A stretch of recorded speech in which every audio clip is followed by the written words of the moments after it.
शासनमा तपाईहरुको लामो अनुभव छ। हाम्रा कमजोरी उजागर गरिदिनु होला, गल्ती देखाइदिनु होला। यदि हामीले बाटो बिरायौं भने सच्याइदिनु होला। हिजो आफ्नालाई बचाउन र विपक्षीलाई फसाउन कानून नै संशोधन गरिएको छ र अध्यादेश समेत ल्याइएको छ। त्यस्ता गलत क्रियाकलाप यथाशीघ्र सच्याइने कुरा म यो सम्मानित सदनलाई जानकारी गराउन चाहन्छु। समर्थनको मात्र होइन, परिवर्तनको मत हो। हामीलाई जनताले दिएको म्यान्डेट सिंहदरबार चलाउन होइन, सिंहदरबार बदल्न हो। म गर्वका साथ भन्न सक्छु। हामीलाई हनीमुन पिरियडको सुविधा पनि चाहिँदैन। हामी दिन गनेर होइन, सेकेन्ड गनेर काम गर्न चाहन्छौं र गर्न सुरु गरिसकेका छौं। सभाध्यक्ष महोदय, जनताबाट अनुमोदित भएर आउनुभएका सम्पूर्ण माननीय सदस्यहरूलाई यो सम्मानित सदनमा हार्दिक स्वागत गर्न चाहन्छु। यो संसद राष्ट्र निर्माणका शहीदहरूदेखि जेएनजी शहीदसम्मका बलिदानको सन्तान हो। म ती सम्पूर्ण शहीदहरूप्रति शिर झुकाएर श्रद्धापूर्वक श्रद्धाञ्जली अर्पण गर्दछु। नेपाली जनताले यसपटक ऐतिहासिक रेकर्डका साथ राष्ट्रिय स्वतन्त्र पार्टीलाई करिब 2/3 को मतादेश दिएका छन्। म जनतालाई आभार मात्र प्रकट गर्दिन, यही रोस्ट्रमबाट प्रतिज्ञा गर्छु, यो मतादेशको गुण हामी जिम्मेवारी पूरा गरेर तिर्नेछौं। यो मतादेशमा जनताको आशा पनि छ, आक्रोश पनि छ। मलाई थाहा छ हामीले पाएको मत समर्थनको मात्र होइन, परिवर्तनको मत हो। हामीलाई जनताले दिएको म्यान्डेट सिंहदरबार चलाउन होइन, सिंहदरबार बदल्न हो। म गर्वका साथ भन्न सक्छु हामीले बदल्न सुरु गरिसकेका छौं। सभाध्यक्ष महोदय, सत्तारूढ दलको सभापतिका रूपमा अब हामीले बोलेर मात्र पुग्दैन। मैले मात्र होइन, रासोपाका हरेक माननीयले कामबाटै आफूलाई, पार्टीलाई र सरकारलाई प्रमाणित गर्नुपर्छ। अब हामी राम्ररी बोल्नु भन्दा पनि हाम्रा कामहरू र सरकारका कामहरू आफै अत्यन्त राम्रोसँग बोल्नेछन् र ती बोल्न सुरु गरिसकेका कुरा फेरि पनि म निवेदन गर्न चाहन्छु। सभाध्यक्ष महोदय, हामीलाई हनीमुन पिरियडको सुविधा पनि चाहिँदैन।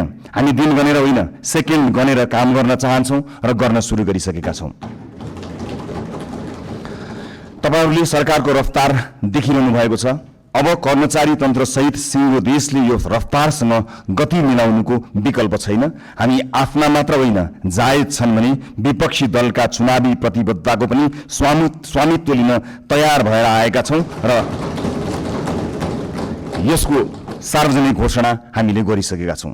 सभाध्यक्ष महोदय, सरकारका प्राथमिकता, योजना र दिशा सविस्तार सम्माननीय प्रधानमन्त्री ज्यूबाटै आवश्यक परे बोलेर र आवश्यक नपर्दा नबोलेरै कामबाट प्रस्तुत हुने कुरा पनि म सम्मानित सदनलाई जानकारी गराउनेछु। र म आज केवल केही राजनीतिक विषयमा प्रवेश गर्न चाहन्छु। सभाध्यक्ष महोदय, यो सम्मानित संसदमा यसअघि पनि पटक पटक एकल बहुमतका सरकार नबनेका होइनन्, तर ती सरकारहरू इतिहासका अङ्क बने, इतिहास बदल्ने औजार बन्न सकेनन्। किन सकेनन्? दृष्टिकोणमा समस्या थियो कि प्राथमिकतामा, पारदर्शिता र जवाफदेहितामा कमजोरी थियो कि कार्यान्वयनमा? किन अवसरहरूलाई परिणाममा बदल्न सकिएन? हामी इतिहासबाट सिक्न लाज मान्ने छैनौं। जनताले अहिले हामीलाई दिएको विशाल बहुमतको इतिहास यो पनि फेरि गुमेको अवसर भनेर लेखियो भने हामी कलङ्कित हुनेछौं। हामीलाई त्यो मन्जुर छैन। रासोपाका साथीहरूलाई म सम्झाउँछु, हामी यहाँ प्रश्न सोधेर आएका हौं।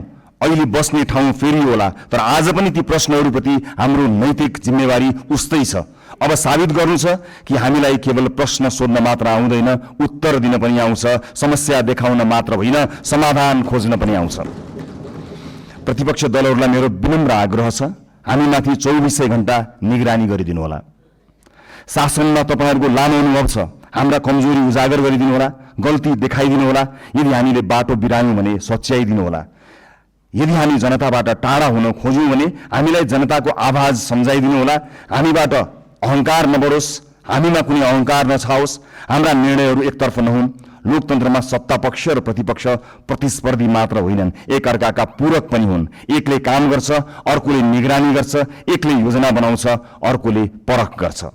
हामी प्रतिपक्षको आवाज कमजोर हुन दिने छैनौं, किनकि प्रतिपक्षको आवाज कमजोर बनाइयो र उपेक्षा गरियो भने लोकतन्त्र कमजोर हुनेछ। यो हामीले अस्ति भर्खरै देखिसकेका छौं। यो संसद बहसको थलो हुनेछ, प्रतिशोधको होइन। हिजो आफ्नालाई बचाउन र विपक्षीलाई फसाउन कानुनमै संशोधन गरिएको छ र अध्यादेश समेत ल्याइएको छ। त्यस्ता गलत क्रियाकलाप यथाशीघ्र सच्याइने कुरा म यो सम्मानित सदनलाई जानकारी गराउन चाहन्छु। प्रतिपक्षमाथि अहंकार र प्रतिशोधको त्यो अध्याय अब दोहोरिने छैन। आस्थाका आधारमा फरक व्यवहार हुने छैन। अब अन्यायपूर्वक विधि नै निचेर सुन्न मन लागेका कुरा नसुनौ भनेर कसैको माइक काटिने छैन। संसदीय समितिहरूमा संख्याकै बलमा प्रतिशोध र अत्याचार हुने छैन, तर सुशासनको वेग भने रोकिने छैन। न्याय पाउने पहिलो हक शहीदकी आमाको हो, त्यसलाई प्रतिशोध भन्न पाइने छैन।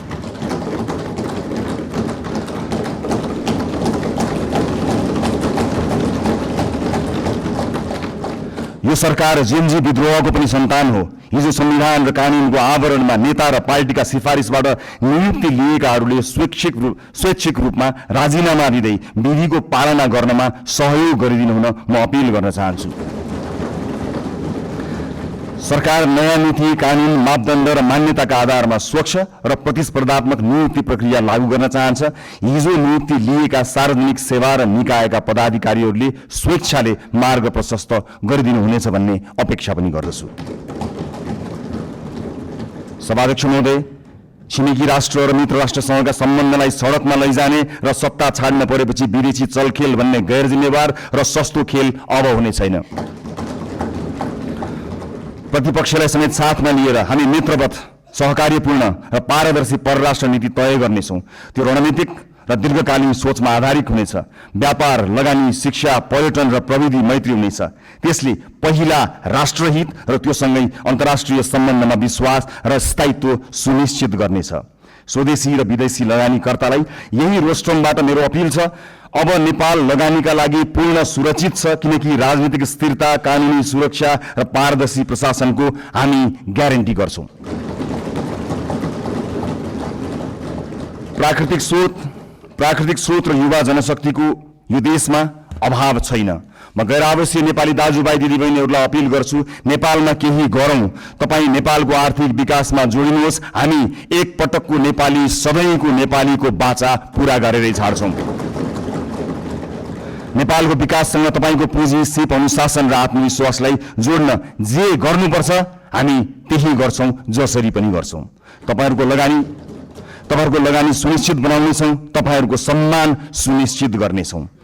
देशभित्र म निजी क्षेत्रलाई पूर्ण आश्वस्त पार्न चाहन्छु। बिचौलिया र माफियाहरूले बिगारेको व्यावसायिक वातावरण हामीले सुधार गर्न सुरु गरिसकेका छौँ।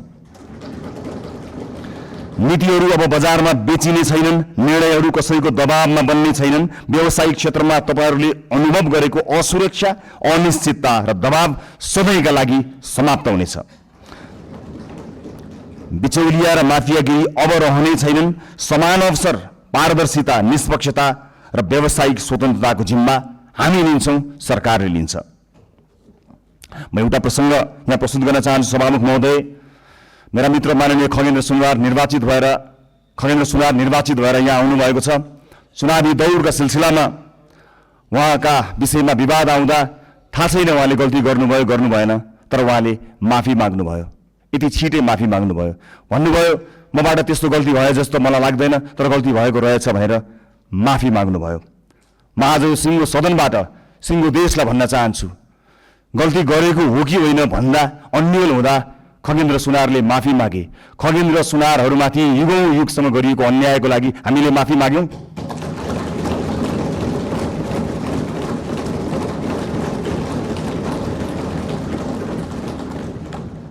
यो देशको दलित समुदायलाई मैले आज सार्वजनिक क्षमा याचनाका साथ केही भन्नु छ।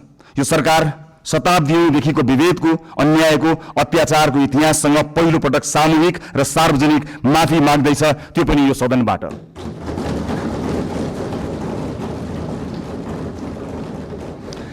आजसम्मको विभेद सामाजिक गल्ती थिएन, संगठित अपराध थियो। यो देश किन बनेन थाहा छ? किनकि जसका हातमा सिप थियो तिनलाई हामीले अछुत मान्यौं। अब कुनै पनि नेपाली जातका नाममा झुक्नु पर्ने छैन।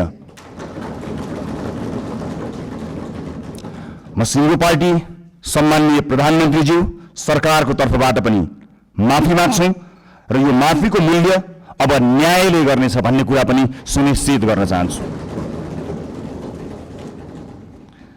यो रोस्टमबाट मैले आमा र दिदीबहिनीहरूलाई पनि केही भन्नु छ। यो देशमा तपाईहरूले सबैभन्दा धेरै जिम्मेवारी बोकेर पनि सबैभन्दा कम अवसर पाउनुभयो। घर सम्हाल्नुभयो, परिवार बचाउनुभयो, समाज चलाउनुभयो, तर त्यसलाई काम मानिएन। महिलालाई अवसर अब अनुग्रह होइन अधिकार हुनेछ।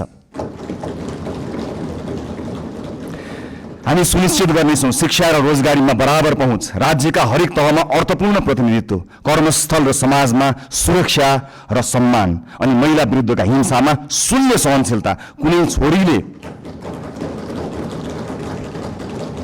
कुनै छोरीले अब आफ्नो सपना सानो बनाउनु पर्ने छैन। अबको यात्रा केवल समानताको होइन, सशक्तिकरणको हुनेछ। सँगसँगै ज्येष्ठ नागरिकहरूको आर्थिक सुरक्षा, सामाजिक कल्याण र आत्मसम्मान पनि हाम्रो कर्तव्य हुनेछ।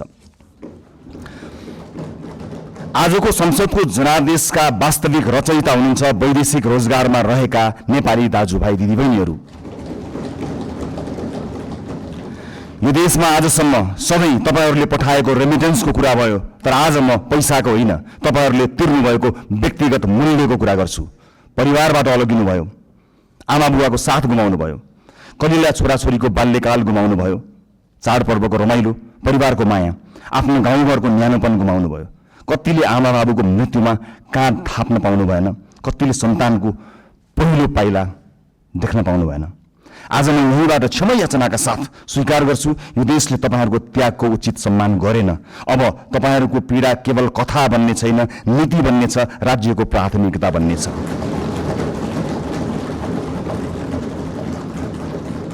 बिचौलिया र श्रम माफिया अब कारबाहीका भागीदार हुनेछन्। अबको नीति तथा कार्यक्रम र बजेट तपाईहरूको हुनेछ। खाडी क्षेत्रमा अब जाने हाम्रा राजदूतहरू बिचौलियासँगको डिनर टेबलमा होइन, श्रमिकका शिविरहरूमा भेटिनेछन्। मैले युवा साथीहरूलाई विशेष अपिल गर्नु छ, यो परिवर्तन पनि तपाईहरूको हो, यो सरकार पनि तपाईहरूको हो, यो संसद पनि तपाईहरूको हो। सङ्घर्ष, तपाईहरूको आवाज र तपाईहरूको विश्वासको परिणाम हो यो संसद।